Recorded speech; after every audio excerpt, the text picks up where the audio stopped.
Enxertos de Luz. Obra A Divina Epopeia, de Bittencourt Sampaio. Nossa proposta é trazer o pensamento principal do autor, extraindo trechos de sua obra, para que possamos compreender a visão geral de Bittencourt Sampaio sobre a vinda do Cristo à Terra. Por isso, não traremos nenhuma opinião ou comentário pessoais sobre as informações e as ideias do autor. Notas ao canto 20. Chegamos à parte mais importante do grande poema messiânico, a ressurreição de Jesus. Mais importante, dizemos, porque é ela a base inabalável da Igreja do Cristo, que os seus inimigos do passado e do presente combateram e combatem, sem terem jamais podido derrocar a pedra angular do templo do Senhor. As aparições a Maria Madalena e às outras mulheres, depois de quebrados os selos e removida a pedra, antes que elas entrassem no sepulcro e depois que aí entraram, e a aparição só a Maria Madalena, foram simplesmente visíveis com audição. Com audição quer dizer que as mulheres fizeram o papel de médiuns, videntes e audientes, para recolherem, assim, o que lhes foi comunicado em cada uma das ditas aparições pelos Espíritos do Senhor. A primeira aparição de Jesus a Maria Madalena foi simplesmente visível, não tangível, com audição. Maria não o reconheceu logo porque, no primeiro momento, Jesus não se lhe apresentou com a figura sob a qual ela sempre o vira até então, e tomou para lhe falar uma voz que ela desconhecia. Depois, Jesus retomou a mesma voz que Maria muitas vezes ouvira, e isso a despertou e fê-la voltar segunda vez, na qual Jesus se lhe mostrou com a figura que lhe era a ela familiar.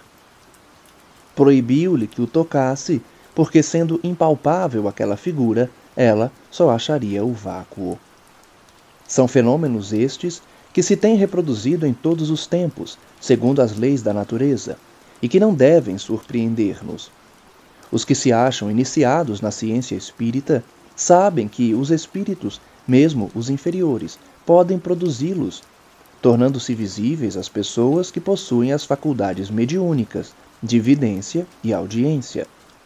Maria Madalena tinha, como já o dissemos, essas duas faculdades. Devemos notar as palavras do Mestre na primeira aparição a Maria Madalena e na segunda a ela e às outras mulheres. Na primeira, disse: "Não me toques, porque a meu Pai eu não subi ainda. Mas vai aos meus irmãos, e a eles dize que eu vou, primeiro, que me veja o mundo, para meu Pai e vosso Pai celeste, para meu Deus e vosso Deus." Estas palavras querem dizer o seguinte: não procures saber, pelos sentidos, quem eu sou, porque ainda me estás vendo ressuscitado, vivo entre os homens, porque ainda não deixei a terra, não subi ao Pai, não entrei na esfera plena do Espírito. Jesus chama a seus discípulos irmãos, proclamando assim que ele não é o Criador incriado, mas uma criatura, que tem o mesmo Pai, o mesmo Deus que os discípulos, Maria Madalena e as outras mulheres, que todos os homens. Jesus se apresentou entre os discípulos no lugar onde estavam reunidos a portas fechadas de medo dos judeus. Para isso, penetrou, introduziu-se com seu corpo fluídico, tal como se dá nas aparições dos espíritos, e instantaneamente, no momento mesmo em que se tornou visível a todos, deu a seu corpo aparente a tangibilidade. Os discípulos, se ignoravam a tangibilidade, sua existência e suas causas, tinham, contudo, conhecimento das aparições dos espíritos.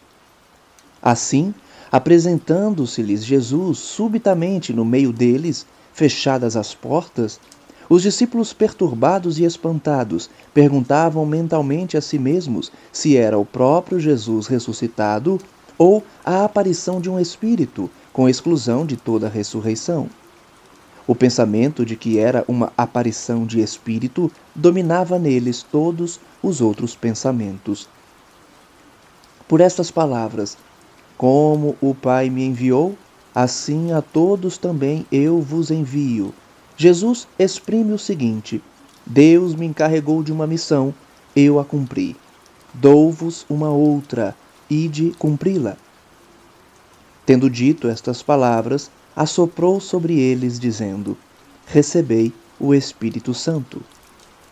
Humanamente, Jesus lhes assinalou a sua influência, comunicou-lhes a inspiração, dando-lhes a assistência e o concurso invisíveis dos espíritos superiores, que haviam de assisti-los na missão que iam desempenhar.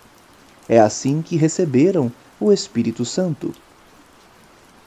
Foi depois de ter soprado sobre eles e de lhes ter dito: Recebei o Espírito Santo, que Jesus acrescentou: Vou mandar-vos o dom que vos está prometido por meu Pai. Entretanto, ficai de assento na cidade, até que sejais revestidos da virtude do alto. Segundo estas palavras, veladas pela letra, o Divino Mestre os prevenia de que lhes ia enviar, sob forma visível, como línguas de fogo, os espíritos superiores, que haviam de assisti-los em sua missão. Esse dom do Pai, essa força do alto, eles receberiam ao voltarem para a cidade de Jerusalém, depois que Jesus houvesse definitivamente desaparecido das vistas dos homens. Estando os apóstolos, animados de zelo esclarecido, assistidos e inspirados pelos Espíritos do Senhor, tinham o poder de ligar e desligar, de perdoar ou de reter os pecados, no sentido de que estavam, no caso, de julgar da pureza ou da culpabilidade dos que lhes reclamavam a assistência. Por conseguinte, o julgamento deles era justo. Nunca, porém, nenhum dos apóstolos se arrogou a si o direito de julgar sem apelação, de absolver ou de condenar. Eis as palavras de Jesus ao apóstolo que duvidara da sua ressurreição. Sim, tu creste, Tomé, porque me viste. Felizes os que crerem sem ter visto. As palavras de Jesus tinham por fim dar a compreender aos homens da época e às gerações futuras a fé que devia ser prestada ao testemunho dos apóstolos, que afirmavam a ressurreição. Fé que tinha de ser cega até que os olhos fossem capazes de abrir-se à luz que a revelação nova faria brilhar. São ainda suas palavras um ensinamento, sobretudo para a era nova que começa e em que a fé e a ciência têm de apoiar-se uma na outra, a razão clareando os caminhos. A fé esclarecida, sólida, inabalável, se obtém não só pelo que podem perceber materialmente os olhos do corpo, mas pelo que percebem os olhos do espírito, com auxílio do estudo, do exame aprofundado e suficiente, do duplo ponto de vista, teórico e experimental, do espiritismo, que é em si e como lei da natureza a comunicação do mundo espiritual com o mundo corporal. Estudo e exame feitos com respeito e amor ao Criador, sem prevenção, sem ideias preconcebidas, antes com humildade, desinteresse, moralidade e a experiência que o homem precisa adquirir, sem outro móvel que o amor da humanidade, o desejo ardente do progresso pessoal e coletivo por meio da luz, da ciência, da verdade. Repitamos, a fé e a ciência têm que se apoiar uma na outra. A ciência, inseparável da fé, não se limita aos nossos conhecimentos humanos, relativamente à matéria e aos fluidos, do ponto de vista do progresso material. Estende-se à indagação da verdade na ordem física, moral e intelectual, do ponto de vista do progresso espiritual. Estende-se, pois, à inteligência em espírito e em verdade, das palavras, dos atos do Divino Mestre, e de suas promessas na revelação messiânica que os apóstolos e os evangelistas tiveram a missão de espalhar e transmitirem aos homens. É que aí se acha a fonte de toda depuração, de todo o progresso para a humanidade, pela prática da moral que ele pregou. Estende-se ao estudo e ao conhecimento das leis da natureza, que regem o mundo visível e o mundo invisível e suas relações, a instrução que os homens devem adquirir sobre seus destinos futuros, sobre o que podem e devem esperar. Estende-se ao estudo e conhecimento das leis físicas e morais do mundo e da criatura, de sua origem, de suas fases, do fim que lhes é proposto, das obrigações que têm de cumprir.